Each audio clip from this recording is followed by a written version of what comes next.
Zaken zekana chokhma. Celui qui a acquis la sagesse.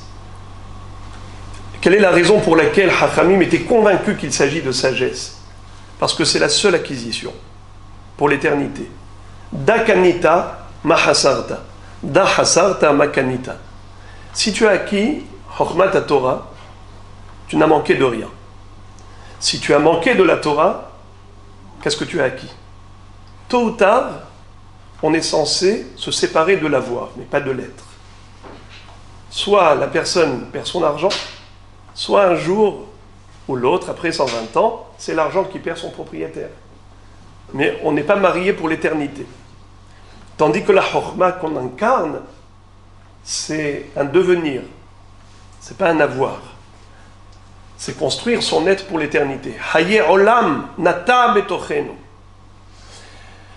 Donc, ça fait vraiment plaisir d'intervenir dans ce cadre, de savoir que Be'ezrat Hashem, régulièrement, vous serez là pour étudier un limoud de haut niveau, comme je viens de l'entendre. Ça fait chaud au cœur. On s'est proposé de parler de David HaMelech, Malchut Bet David. Alors je voudrais entamer le sujet par ce que dit le Baal HaTurim à la fin de Parashat Hayesara, juste avant Parashat Toldot. Ve'ele Toldot Yitzhak ben Avraham, c'est un pasouk qui est écrit juste après qu'il est dit à propos d'Ishmaël, Al pene kol ehav nafal. Ishmaël est mort, et la Torah nous dit comment est-ce qu'il est mort. Il est tombé au sein de ses frères. Al pene kol ehav nafal. Le Baal HaTurim va nous dire quel rapport avec Ele Toldot Yitzhak ben Avraham. C'est que suite à la chute de Ishmaël, on aura Tzmihat Keren David ben Ishai. David HaMelech, qui est descendant de Yitzhak ben Avraham, va naître Toldot Yitzhak ben Avraham quand? Après la chute d'Ishmaël. Ishmaël al pene kol ehav nafal vele Toldot Yitzhak ben Avraham. Comme s'il y avait un rapport de cause à effet entre les deux.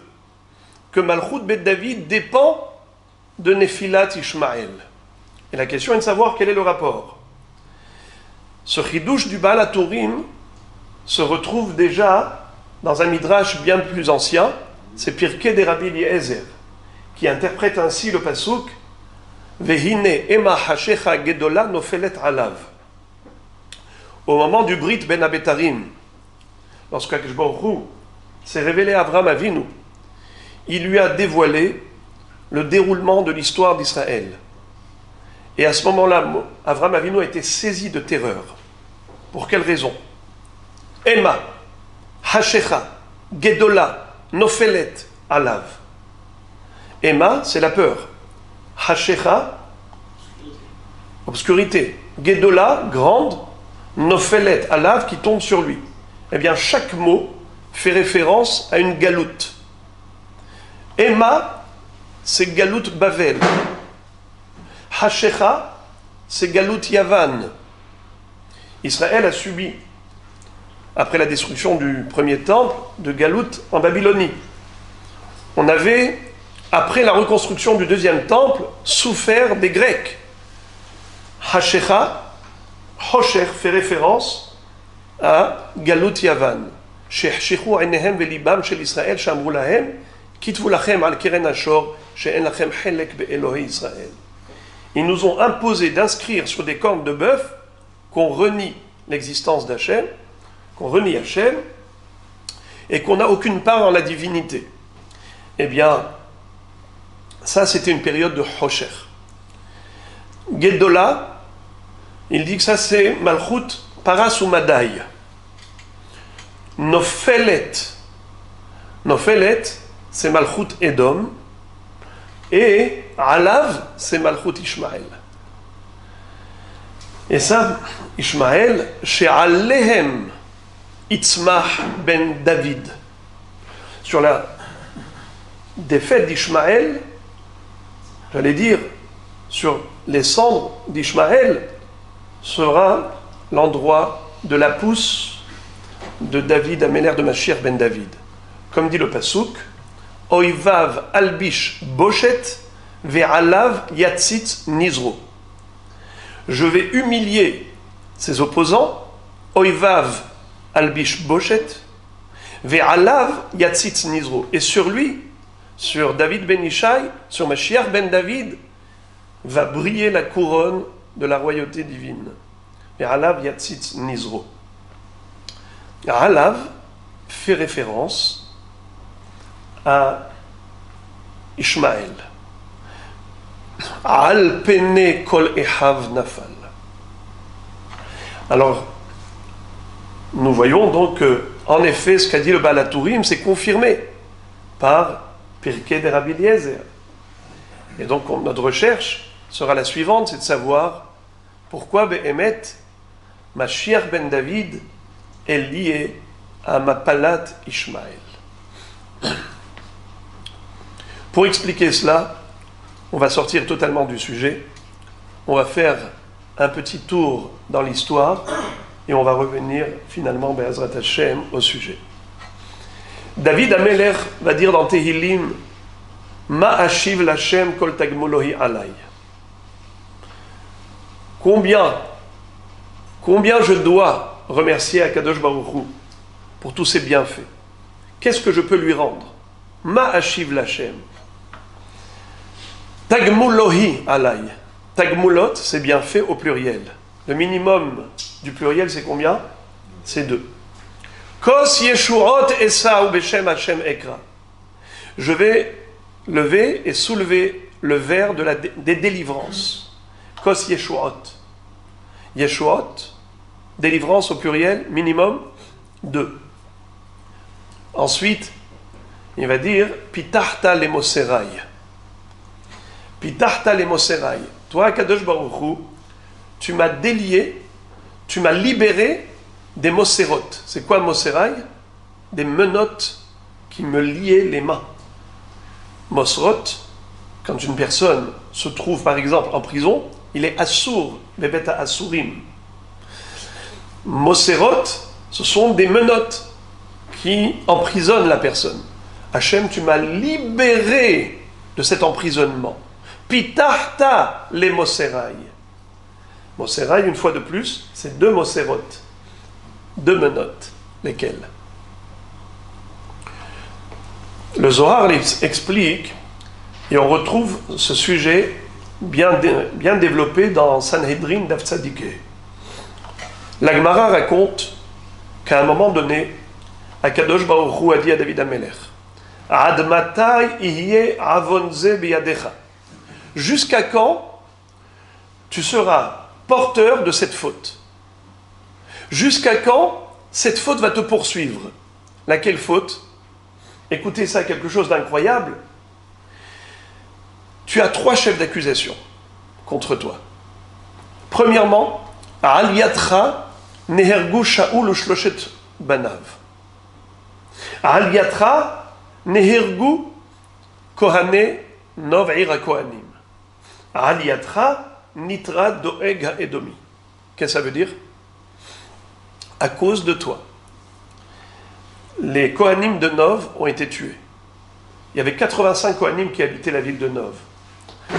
Lorsque David Améler a fui Shaoul, il s'est retrouvé démuni de tout avec ses hommes. Il n'était ni armé, ni approvisionné sur le plan de nourriture. Il va voir Ahimelech qui était le Kohen Gadol de Nov, lorsque le Mishkan se trouvait dans la ville de Nov. Il lui demande à manger. Il lui dit, je n'ai rien à t'offrir, si ce n'est que le lechem apanim, mais c'est destiné aux Kohanim. Toi, tu es un Israël, tu n'as pas le droit de manger. Il lui a dit, c'est vrai, en temps normal, mais là, on risque de crever de faim, c'est pikuach nefesh, donne-nous ce pain. Il lui a donné. Il lui a dit, est-ce que tu n'as pas une arme? Il lui a dit, j'en ai une. C'est l'épée que tu as réussi à récupérer de Goliath. Quand tu as frappé Goliath, tu as récupéré sa grande épée. Elle est là. Elle servait ici de signe pour appeler le Nes. Elle est à toi. Il s'en va avec, mais qu'est-ce qui s'est passé? Il y avait un homme qui avait vu tout le scénario, c'était Doeg à Edomi. un homme qui faisait une crise de jalousie de David Améler. Il va dire à Shaoul, tu sais, les Kohanim de Nov soutiennent ton rival, ton concurrent, David. Que va-t-il faire, Shaoul? Ni plus ni moins, il va les condamner à mort. Il va demander d'abord à Avner ben Ner de les tuer, qui refuse. Une chose étrange. Il se refuse alors que c'est le roi qui le demande. Il était persuadé que c'était des gens innocents qui n'avaient aucune raison de les tuer. Doeg donc a été missionné pour, il les a tués. Suite à cela, Akadosh Baruch Hu va faire en sorte que Shaoul va tomber en guerre contre les Pélishtim avec ses 3 enfants. Doeg Haédomi va mourir prématurément. Anshe damim umirma lo yechetzu yemehem vani evtach bach. Lo yechetzu yemehem. Doeg et Achitophel font partie de ceux qui sont morts avant la moitié de leur vie. Anshe damim umirma lo yechetzu yemehem. La vie moyenne d'un être humain, nous dit David Améler, yemesh enotenu bahem shiv'im shana. La moitié de 70, c'est 35. Moins de 35, c'est 34 et 33. Alors, Doeg et Achitophel, la Gemara dit, il y en a un qui est mort à 33 ans, l'autre à 34 ans, on ne sait pas lequel qui a été frappé prématurément, plus tôt que l'autre. Et les deux, Achitophel et Doeg, font partie des 4 personnes qui n'ont pas Helek Le'olam Haba, énumérées dans la Mishnah de Masechet Sanhedrin. Kol Yisrael yesh lahem Helek Le'olam Haba. Chutz mishlosha melachim ve'arba ediotot. C'est qui l'arba ediotot? Gehazi, Bil'am, Doeg, Achitophel. Cela, Yerdou le Be'er Shahat. Akadosh Baruch Hu va dire à David Améler, je te tiens responsable de tous ces malheurs. Parce que finalement, tu es à l'origine de tout cela. Cette jalousie de Shaoul à ton égard a engendré autant de conséquences dramatiques. Alors maintenant, je te laisse le choix entre deux. Est-ce que tu voudrais, toi, payer le prix, c'est-à-dire, tu vas devoir, toi, tu vas devoir mourir prématurément, ou bien c'est tes descendants qui vont subir. David Améler dit, je préfère, moi, payer le prix fort, et ne touche pas à ma descendance. Alors, voilà qu'un jour, le Satan arrive, il se présente à David Améler sous forme de gazelle. David Améler va courir après cette gazelle qui s'enfuit. Il essaye de lui envoyer une flèche et le cerf court plus vite. Et David Améler se prend au jeu. Il va poursuivre le cerf et finalement il se retrouve carrément en train de sortir d'Eretz Israël en allant vers Eretz Pelishtim. Il ne se rend pas compte qu'il s'est mis en danger. Chemin faisant, qu'il aperçoit Ishbi Benov. Qui était Ishbi Benov? C'était le frère de Goliath. Il l'a reconnu. Il a dit, tiens, c'est lui le David qui a tué mon frère Goliath. L'occasion est arrivée de prendre ma vengeance. Il a réussi à attraper David. Qu'est-ce qu'il va faire? Il y avait là-bas une Korat Bet Habad, une poutre qui servait de pressoir pour les olives. Qu'est-ce que fait Ishbi Benov? Il va mettre David Améler sous la poutre. Et il s'assoit dessus pour l'écraser avec le poids de la poutre et le sien, lui en tant que géant qui était aussi géant que son frère Goliath. Et d'ailleurs le nom de Ishbi Benov, un nom bizarre, la Gemara dit Ish Sheba al Iske Nov. C'est l'homme qui a été envoyé par Dieu pour faire payer à David la dette par rapport à Nov Ira Kohanim. Quand il écrase, il se passe un grand miracle. Voilà que la terre va se creuser sous David. Et à l'intérieur, David Améler se retrouve dans un espace creux et il survit à cet écrasement.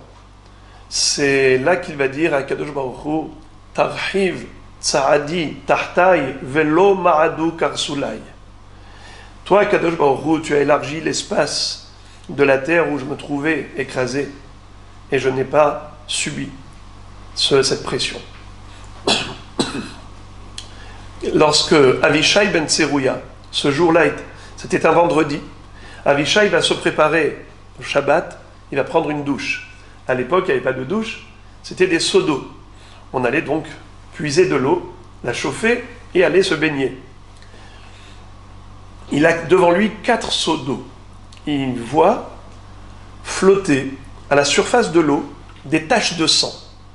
Il dit « What is it ?» C'est quoi ça? Il se pose la question. Et il y a une yona, une colombe qui arrive, qui commence à se débattre.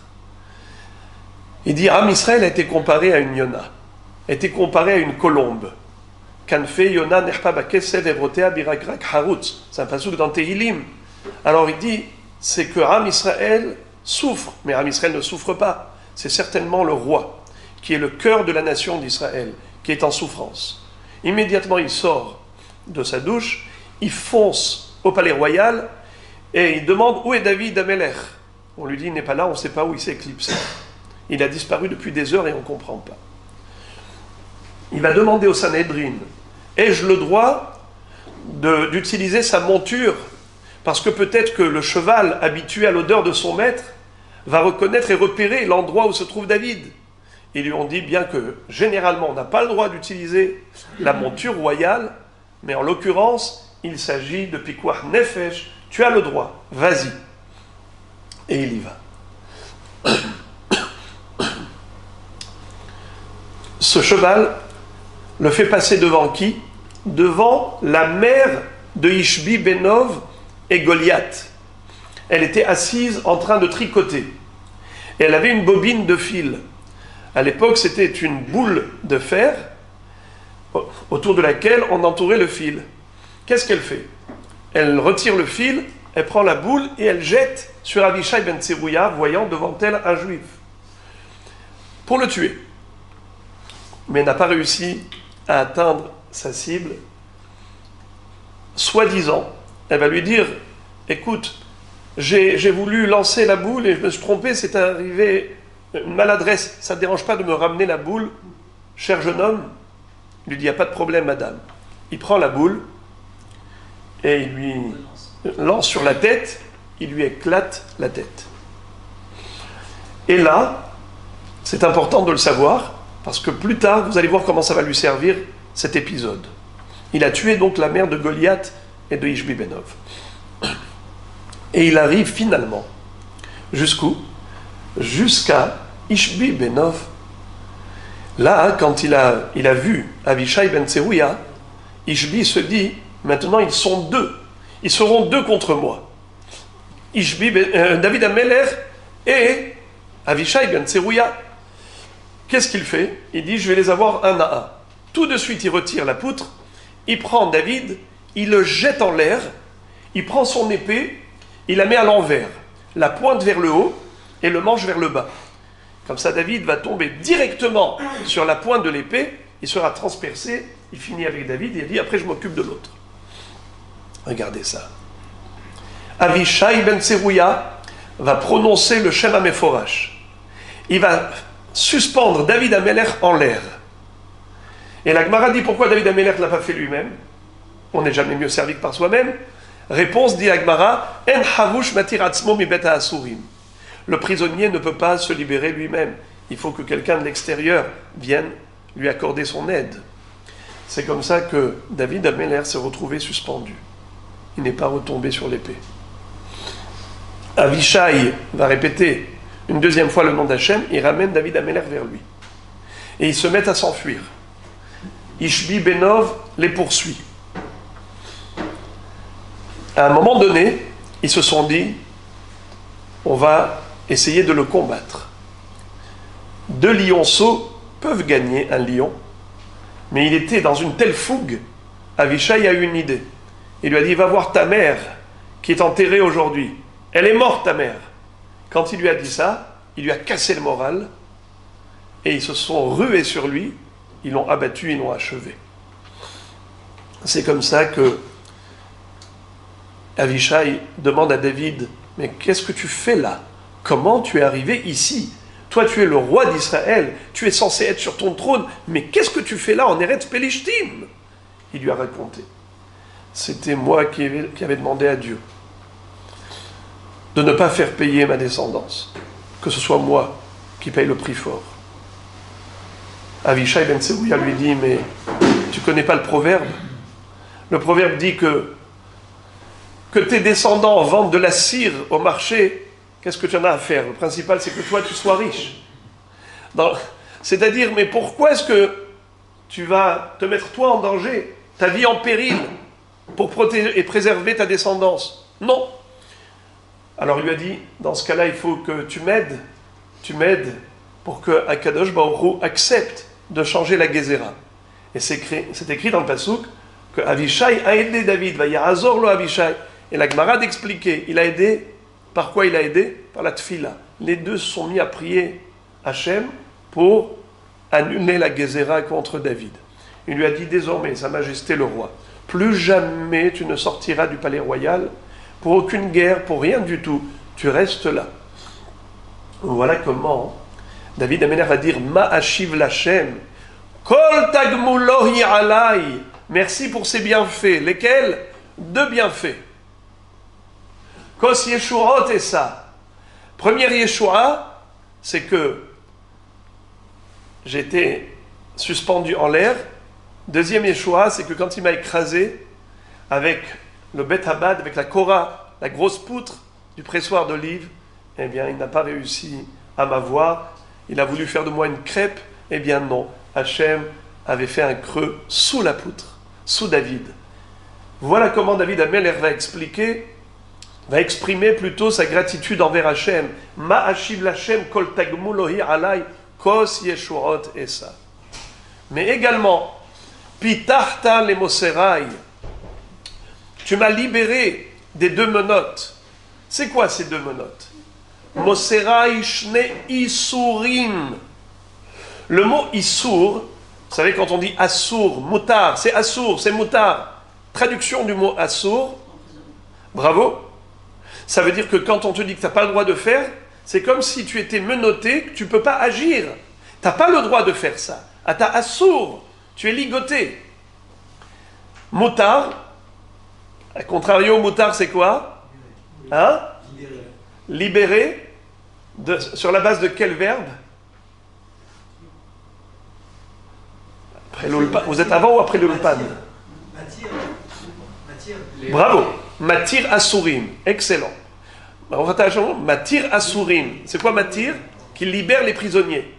Et la racine, c'est le verbe Likshor Hamatir Vea Kosher. Regardez dans Masechet Shabbat, la Mishnah, qui énumère les 39 travaux interdits Shabbat.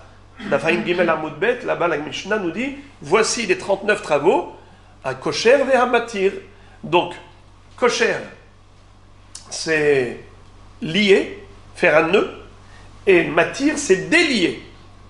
Donc, Pitarta le Moserai, tu m'as délié deux nœuds. De quel nœud s'agit-il? De deux Issourim.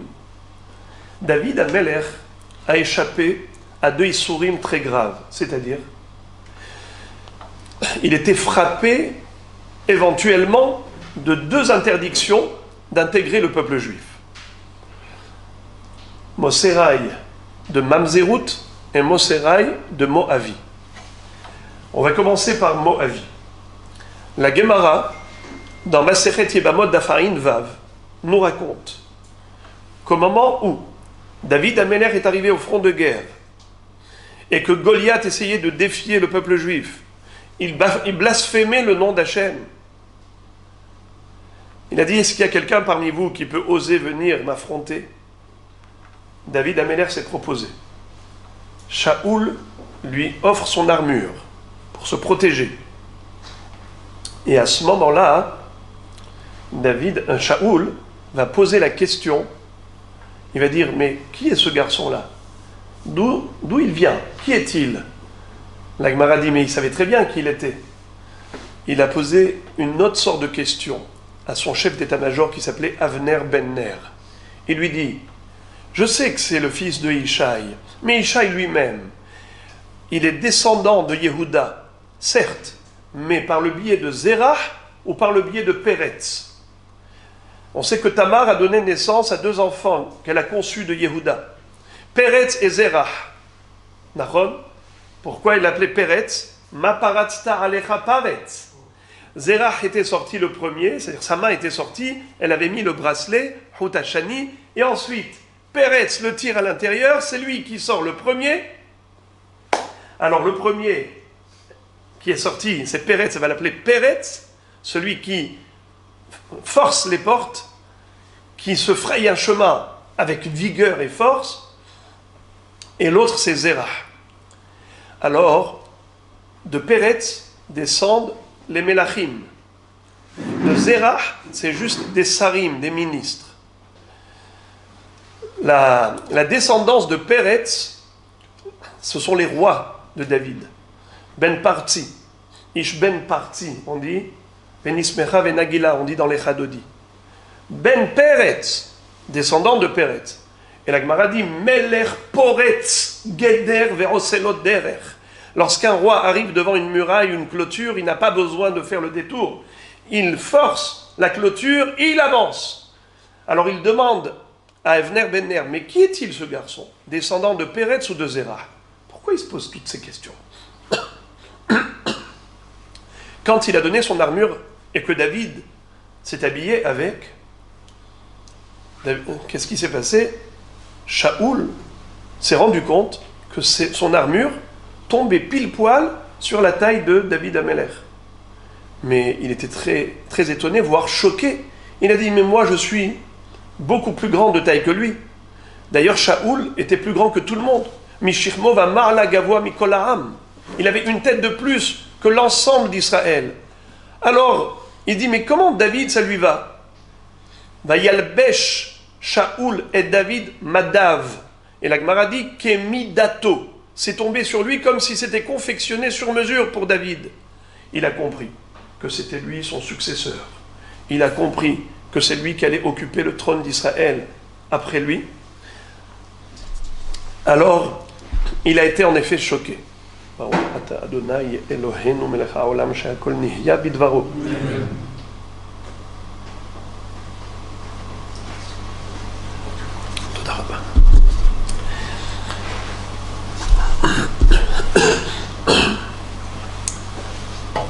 Doeg Edomi était là. Et il va dire à Shaoul, Ad she'ata dan alav, imu hagun la malchut imlav, tadun alav imu ha'ui lavo bakal. Tu es en train de te poser la question, est-ce que c'est lui qui sera ton successeur, le roi d'Israël ou pas? Pose-toi une autre question. Dis-toi, est-ce que Bichlal, il a le droit d'épouser une juive? Ce garçon, c'est un descendant de Ruth à Moavia. Et la Torah nous dit clairement, Lo yavo Amoni ou Moavi bikal Hashem. Quelqu'un qui descend de Ramon ou de Moav ne peut pas épouser une juive, même s'il se convertit au judaïsme. Donc, David Amelech, il ne peut pas devenir roi d'Israël, il ne peut même pas épouser une juive. Alors, qui se trouvait présent? Avner Ben Ner. Lui, il va faire l'avocat de David et il va dire, ma pitom, bien sûr que David peut intégrer le peuple juif à 100%, puisque cette Gézéra, ce décret d'Akadosh Baruch Hu à l'égard et à l'encontre des Moavim et des Ammonim, ce n'est que par rapport aux hommes et pas par rapport aux femmes. Ammoni velo Ammonit, Moavi velo Moavit. Alors, Doeg Edomi le ridiculise. Il lui dit, mais alors dans ce cas-là, tu vas pouvoir dire aussi Mamzer velo Mamzeret. La Torah dit Lo yavo Mamzer bikal Hashem. Un Mamzer n'a pas le droit d'épouser une juive. Voudrais-tu dire aussi qu'un juif a le droit d'épouser une Mamzeret?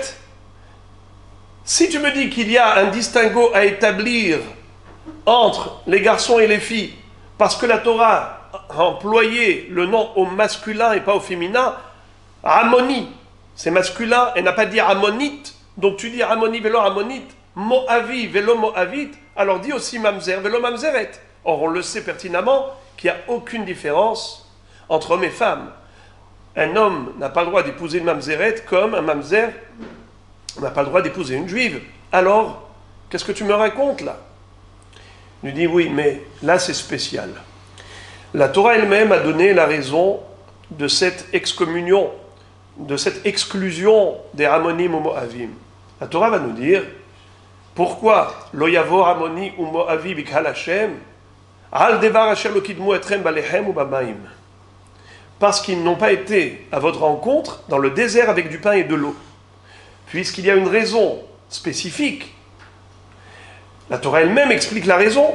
Cette raison n'est applicable qu'aux hommes, pas aux femmes, car ce n'est pas pudique pour une femme d'aller à la rencontre des hommes. On ne va pas exiger des femmes ammonites et moavites de sortir à la rencontre d'Israël avec du pain et de l'eau. Parce que, au contraire, Kol Kevuda Bat Melech Penima, la princesse, par trait de noblesse, elle doit rester à l'intérieur, réservée, plutôt que s'exposer à l'extérieur. Il lui dit, ça, ce n'est pas un argument valable, parce que les hommes auraient dû sortir à la rencontre des hommes, et les femmes moabites à la rencontre des femmes d'Israël. Alors, tu ne peux pas trouver de justification à la conversion de Ruth pour dire qu'elle a intégré totalement le peuple juif. Par conséquent, David, qui est descendant de Ruth à Moavia, il n'est pas Raoui Lavo Kahal. Il ne peut même pas épouser une juive. À ce moment-là, Shaoul va dire à Avner ben Ner, va poser la question au Sanhedrin.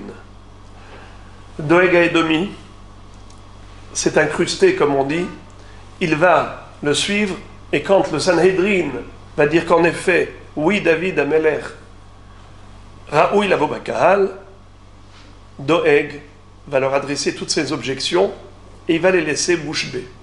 En effet, ils n'auront pas d'argumentaire convaincant. Qui se lève à ce moment-là? Un homme qui s'appelle Amasa ben Yeter. Amasa ben Yeter se lève avec une épée brandissante.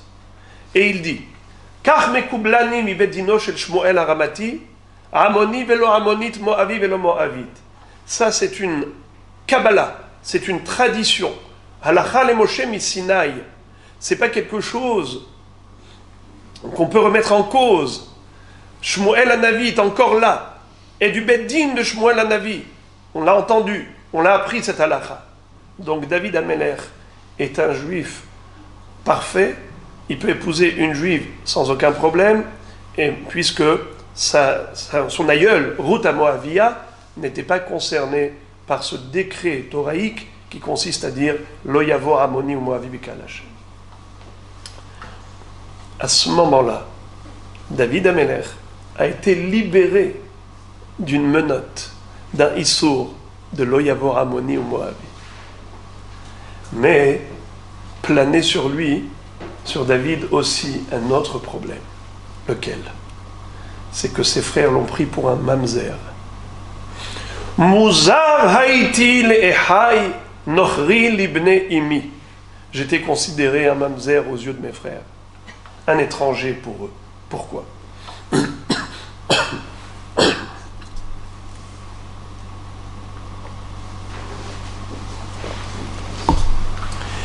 Le Midrash raconte quelque chose de très très émouvant.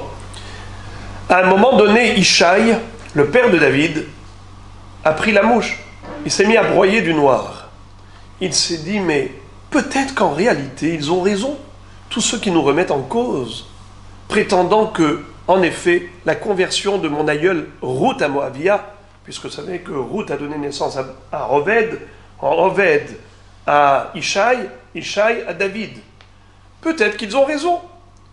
Que ma grand-mère, Ruth à Moavia, elle a beau eu envie de se convertir, mais finalement, sa conversion, elle est bonne pour elle-même, c'est-à-dire elle doit faire Torah et Mitzvot, mais elle ne pouvait pas épouser un juif. Et donc, de ce fait, bien que Boaz l'a épousé, mais finalement, nous, on est des Moabites. Nous, on est des descendances Moabites. Il a eu une idée. Il s'est dit, je voudrais au moins être Metaher et Tzarei, purifier ma descendance. J'ai déjà plein d'enfants de ma femme. Peut-être qu'ils sont tous des Moavim. J'ai une idée. Je vais demander à ma servante, ma Shifha, d'avoir une relation avec moi. Cet enfant aura le statut de Eved. Je vais le libérer, et on le sait, qu'un Eved Kenarani, quand il est libéré, qu'est-ce qu'il devient systématiquement? Juif. Voilà donc comment je vais faire pour être Metaher mon Zera. Et il a demandé à sa Shifra de bien vouloir rentrer dans sa chambre cette nuit-là. Et ça faisait déjà 3 ans que Ishaï n'avait plus de relation avec son épouse. Pourquoi? Parce qu'il s'est dit, mon épouse c'est une juive à part entière. Moi, je suis peut-être Moavi. Elle n'a peut-être pas le droit d'avoir de relation avec moi. Pourquoi je vais lui causer à elle un tort? Il s'est séparé d'elle pendant 3 ans. Lorsqu'il a invité sa Shifra, figurez-vous, elle va voir sa maîtresse de maison, et elle va lui dire, Madame, j'ai un problème. Votre mari m'a invité, mais je ne voudrais en aucun cas prendre votre place. Vous irez, vous, à ma place. Et c'est là que, caché par le voile de la nuit, c'est la femme de Yishai qui rentre dans la chambre et qui va s'unir à son mari. Elle va tomber enceinte de qui? David. Elle sera donc enceinte de David.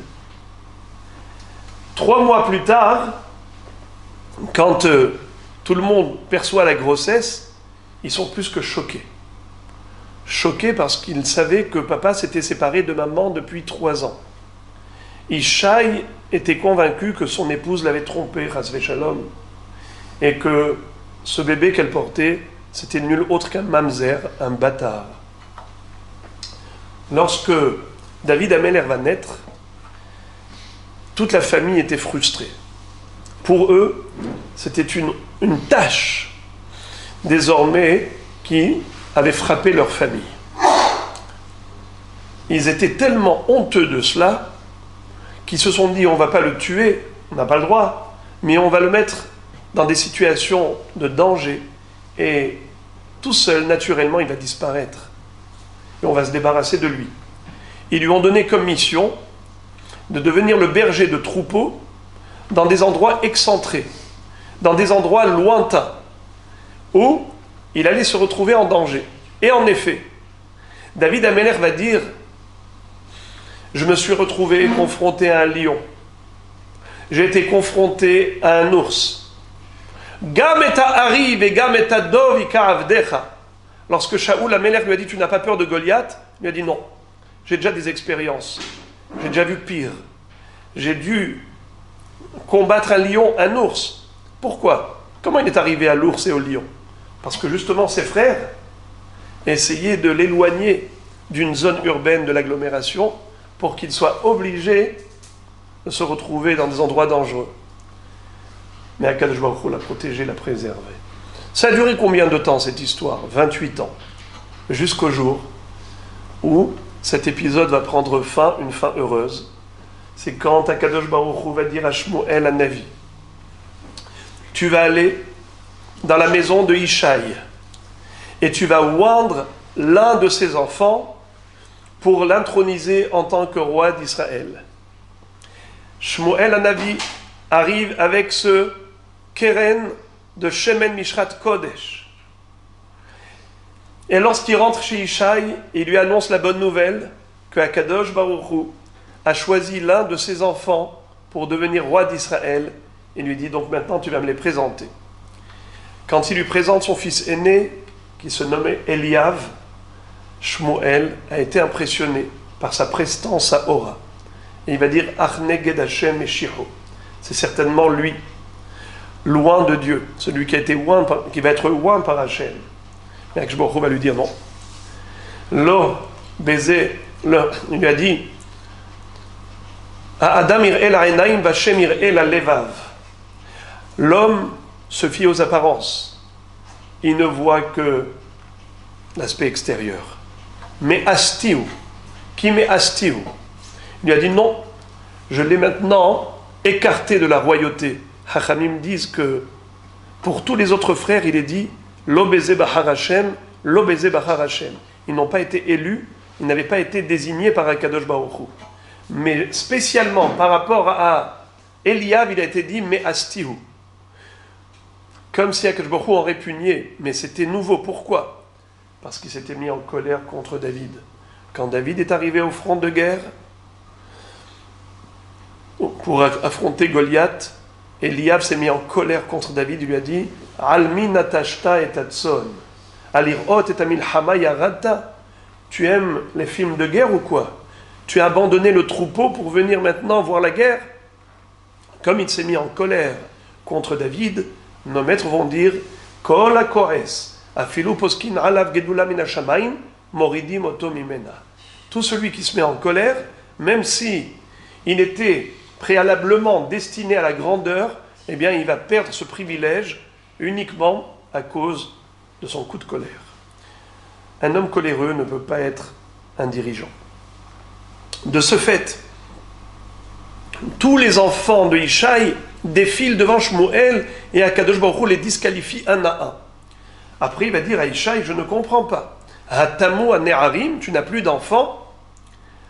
Alors c'est là que Ishaï va lui dire, oui, on a un enfant, mais qui est berger du troupeau, il est loin. Il lui a dit, envoie le chercher. Et à ce moment-là, c'est la frustration terrible qui saisit toute la famille. Ils se sont dit, certainement, Shmuel est venu pour une seule raison, c'est dévoiler et révéler et mettre en exergue la tâche familiale, ce mamzer-là. Il est venu pour nous humilier. Lorsque David Amelech arrive, il rentre dans la maison, Shmuel Hanavi était assis. Akadosh Baruch Hu dit au prophète Shmuel, Meshiach Hashem est là et toi tu es assis, lève-toi. Dès qu'il se lève, cette corne d'huile se met à déborder. Il va donc lui verser le contenu sur la tête. Et les gouttes d'huile qui dégoulinent sur le visage de David se transforment en perles, comme des diamants qui se sont mis à sertir David Amelech. Et là, il y avait la femme de Ishaï, qui, elle, se montrait comme timide, comme confuse. En fait, dans son cœur, elle était toute heureuse parce qu'elle connaissait la vérité. Elle savait que son fils n'était pas du tout un mamzer qu'elle avait conçu de son propre mari.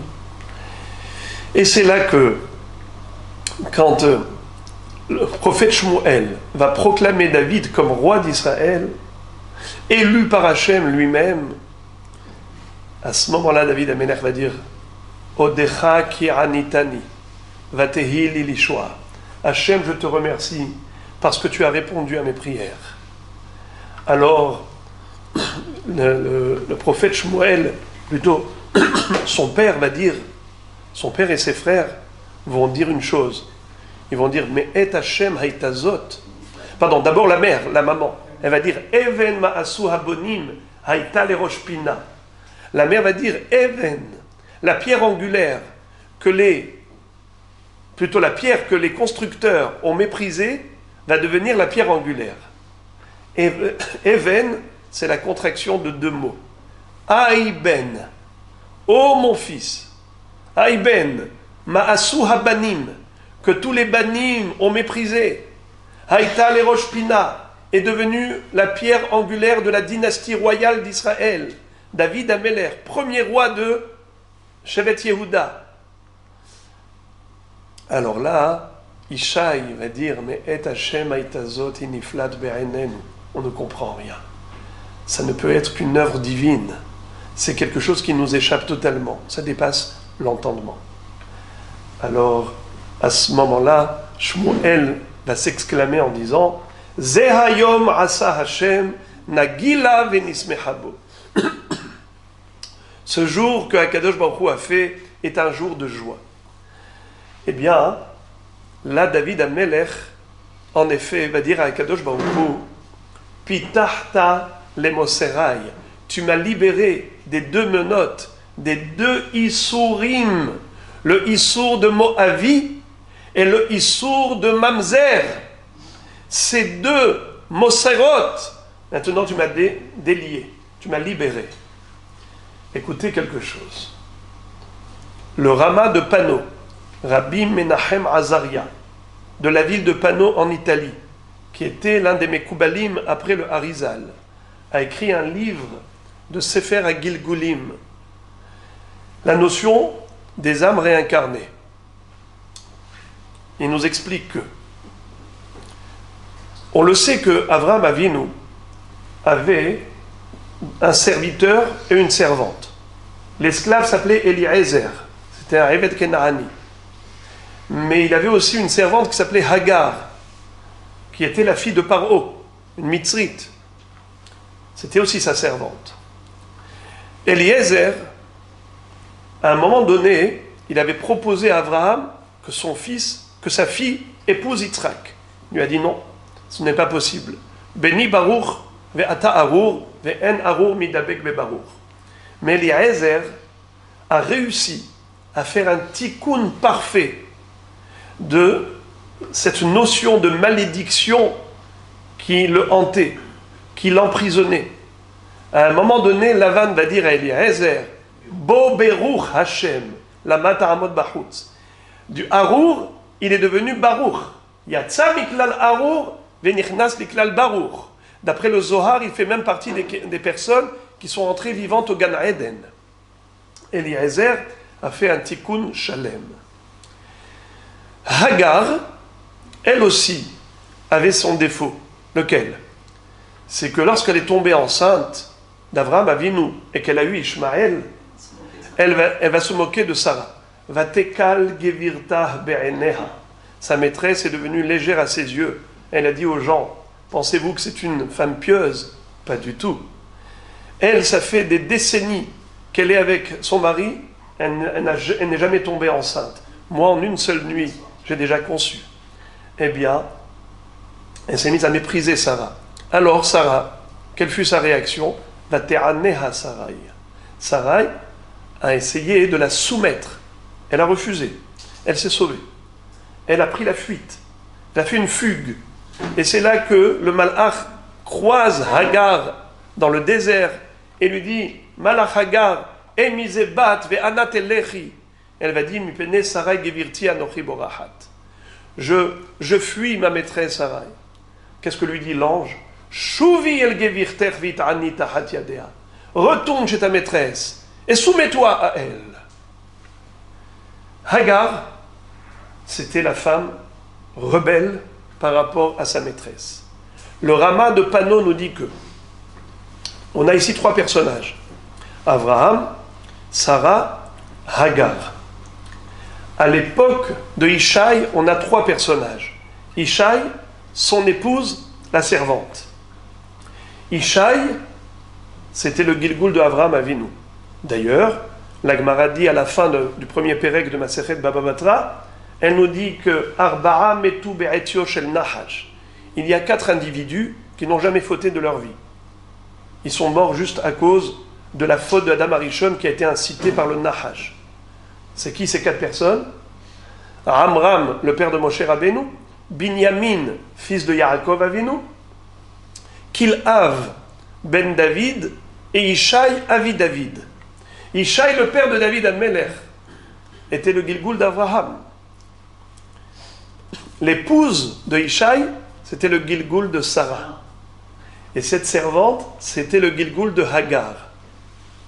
Hagar a donné naissance à Ishmaël. La servante de Ishaï a donné naissance à qui? Elle a permis la naissance de qui? De David. Comment? En se soumettant à sa maîtresse. Donc Ishmaël est le fils de la rébellion. Ishmaël est le fils de la rébellion de Hagar. David Amelech est né grâce à la soumission de Hagar. Ça veut dire que Malchut Bet David, c'est une dynastie royale qui va naître justement lorsque Ishmaël se soumet à David, se soumet à Israël. Là, Al pene kol echav nafal ve'ele toldot Yitzhak ben Avraham. C'est ce que nous dit le Baal HaTurim, que Mashiach ben David, l'avènement messianique, n'aura lieu que à la chute d'Ishmaël. Ishmaël incarne la sauvagerie, il incarne la rébellion. Ve'ouye pere Adam, yado bakol viad kolbo. Pere Adam, c'est même pas Adam Péré, un homme sauvage, c'est un sauvage homme. C'est son nom personnel et après l'adjectif c'est Adam. Il a l'air de Adam, mais en fait c'est la sauvagerie absolue. Eh bien, Al pene kol echav nafal ve'ele toldot Yitzhak ben Avraham. Alors moi, Rabotai, je voudrais conclure par rapport à ces circonstances dans lesquelles on se trouve, puisqu'il s'agit ici de la fondation d'un kollel Erev pour les Baalei Batim, je voudrais vous dire que Mashiach ben David va incarner la Neshama de Moshe Rabbeinu. C'est un enseignement du Zohar relaté par le Or HaChaim HaKadosh dans Parashat Tetzavé. Et il nous dit que Moshe Rabbeinu a commencé une mission, il ne l'a pas achevée. Il nous a fait sortir d'Égypte, c'était le début de la délivrance. Mais il ne nous a pas fait rentrer en Eretz Israël. Nous attendons donc que Mashiach ben David vienne pour réaliser la rédemption finale. Eh bien, c'est qui Mashiach ben David? C'est au niveau physique, biologique, descendant de David HaMelech. Mais au niveau de sa Neshama, c'est la Neshama de Moshe Rabbeinu, qui à ce moment-là va faire son tikkun, d'amener Israël à la Geoula Shlema. Mais le Or HaChaim HaKadosh nous dit, Lo yarpotz Moshe lig'ol am batlanim min Torah. Moshe Rabbeinu, puisqu'il est le transmetteur de la Torah, c'est lui qui a été missionné par HaKadosh Baruch Hu pour nous amener la Torah, alors Zichru Torat Moshe Avdi. Ça c'est le dernier pasouk du dernier prophète. Vous allez voir là-bas, la dernière prophétie du dernier prophète. Comment il s'appelait le dernier prophète d'Israël? Malachi. Il y a ce pasouk de Zichru Torat Moshe Avdi. Il conclut en disant, Hine anochi sholech lachem et Eliya hanavi, lifne bo yom Hashem hagadol vehanora, veheshiv lev avot al banim velev banim al avotam, pen avo veiketi et haaretz herem. Fin de la prophétie. Qu'est-ce que ça veut dire? J'enverrai Eliya Hanavi pour ramener le cœur des enfants vers celui des parents et vice-versa, de peur que, en arrivant, je vais détruire le monde. Pen avo veiketi et haaretz herem, dit Hachem. Qu'est-ce que ça veut dire? Là, il est écrit Elia. Elia, pas Eliyahu. Chachamim nous disent que Yaakov Avinu est écrit 5 fois avec le vav. Et Elia, on le retrouve 5 fois sans vav. Pourquoi? Parce que Yaakov Avinu a dit à Eliyahu Navi, je te prends le vav comme mashkon, comme gage. Promets-moi que tu viendras annoncer la Géoula à mes enfants. Je te rendrai le vav à ce moment-là. Yaakov, pourquoi est-ce qu'il lui prend le vav et pas une autre lettre? Et pourquoi 5 fois? Et pourquoi est-ce que c'est Yaakov qui s'en occupe? Pourquoi pas Yitzhak ou Avraham? Yaakov Avinu, c'est l'homme de la Torah. Avraham, c'est le pilier du Chesed. Yitzhak est la représentation de la Avoda. Yaakov, du Limud HaTorah. Al Shelosha Devarim Ha'olam Omed. Al HaTorah ve'al Avoda ve'al Gemilut Chasadim. Gemilut Chasadim, c'est Avraham. Avodat Hashem, par les korbanot, c'est Yitzhak qui était korban lui-même. Ensuite remplacé par les prières. La prière, c'est aussi Avodat Hashem. Ou le Ovdo Bechol Levafrem, Ezoi Avoda Shebalev Zoi Tefila. La Tefila remplace les korbanot. D'ailleurs, c'est pour ça qu'on a Shaharit à la place du Tamid Shel Shahar et Mincha à la place du Tamid Shel Ben Arbaim. Yaakov, c'est l'homme de l'étude. Ishtam Yoshev Ohalim, pendant 14 ans, il ne s'est même pas allongé pendant qu'il a étudié dans le Beth Midrash de Shem et de Hever. La Torah est composée de 2 parties. Torah écrite, Torah orale. Chamisha Chumshe Torah, Shisha Sidre Mishnah. N'est-ce pas? Yaakov va dire à Eliyahu Hanavi, je te prends le vav 5 fois. C'est-à-dire que je te demande de venir enseigner la Torah à mes enfants, les Chamisha Chumshe Torah, les 5 livres du Pentateuch, du Chumash, et les Shisha Sidre Mishnah. Le Vav, c'est 6. Les 6 sections de la Mishnah, qui est la Torah orale. Torah Shebe'alpe, Torah Shebichtav. Tu t'occupes d'enseigner cette Torah à mes enfants parce que je voudrais qu'ils puissent mériter la Geoula, car elle ne peut pas avoir lieu sans Torah. Hine anochi sholeach lachem et Eliya hanavi lifne bo yom Hashem hagadol ve'hanora ve'eshiv lev avot al banim ve'lev banim al avotam. C'est pour ça que juste le pasuk d'avant c'est Zichru Torat Moshe Avdi. Pourquoi? Pen avo ve'iketi et haaretz herem. Parce que si j'arrive sans cette préparation d'une génération qui plonge et qui baigne dans la Torah, alors, Chas Shalom, la venue du Mashiach peut se transformer en quelque chose qui pourrait, halila, être négatif. Pourquoi? Parce qu'on n'est pas prêt du tout à l'accueillir. Voilà pourquoi il est extrêmement important de savoir que dans cette génération, afin d'accélérer le processus de la rédemption finale, on doit s'investir dans le limud ha-Torah, dans le kiyum ha-mitzvot.